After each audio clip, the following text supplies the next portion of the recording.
Tyla finally ends the South Africa versus Nigeria debate. Or did she? Clubs. Yeah. South Africa. Men. Woo! Nigeria. Fashion. Finally the truth at last, or nah? All right, people, gather around, because South African superstar Tyla has just stepped into one of the longest, pettiest, and most hilarious debates on the African continent. South Africa versus Nigeria. There are a lot of Nigerians that are in South Africa. And what South Africa about the Nigerians there is that now the Nigerians, there are now too many. It's like they're trying to take over, you know, because the Nigerians are now dating the South African women, and also that, and unfortunately the South African women, they're on the Nigerian side. The South African women actually love the Nigerian, but then the South African men are not happy about that.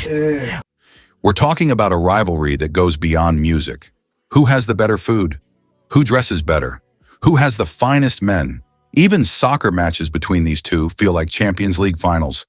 At this point, if there was a competition for the best air, somebody would be outside comparing oxygen levels. But now Tyla has spoken. And according to some people, the debate is officially over. Or is it? Let's break it all down. So recently, Tyla was asked some spicy questions. South African or Nigerian food? South African or Nigerian men? South African or Nigerian fashion? Now, before we get to her answers, let's rewind a bit. This isn't the first time these two countries have gone head-to-head. Remember the social media wars over who makes the best jollof rice? Nigerians said their rice is undefeated, while South Africans were like, "Excuse me, ever heard of pap and shakalaka?" But hold on, Ghana wasn't about to let Nigeria and South Africa argue in peace. The second jollof rice was mentioned. Ghanaians entered the chat like, "Excuse me? Y'all know who the real jollof kings are?" But hey, that's a battle for another day. Then there's the music industry beef. Nigerians love saying Afrobeats to the world. Meanwhile, South Africans hit back with Amapiano runs the streets. Even Burna Boy once said South Africans don't support Afrobeats enough. And let's not forget the football rivalry. Anytime Bafana faces the Super Eagles, Twitter turns into a war zone. South Africans say Nigeria is stuck in the past with legends like JJ Okocha. Nigerians fire back with, "At least we've won AFCON more times."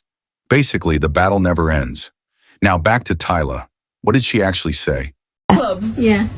South Africa. Men. Woo! Nigeria. Fashion. Nigeria. Food.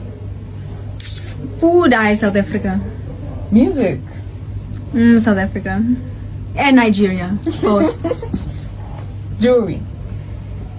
South Africa. Okay. Who's the most famous celebrity in your contact list? Yo, I have a lot. You'll never know. But let's be real. This rivalry isn't that deep. In fact, it's part of what makes African culture so fun and competitive. Music-wise, imagine if Nigeria and South Africa stopped arguing and just teamed up. Afrobeats x Amapiano? That's already a global wave. When Davido and Focalistic linked up for K-Star, it was magic. When Burna Boy jumped on Sponono, it was fire. The future, even brighter. At the end of the day, Africa wins when we collaborate, not compete. Tyla may have picked her side, but we all know, whether it's Nigerian Jollof, South African Bunny Chow, or even Ghanaian Jollof, before they fight me, the real flex is unity. What do y'all think? Is this debate finally over? Or are we going to keep fighting over who does it better? Let me know in the comments.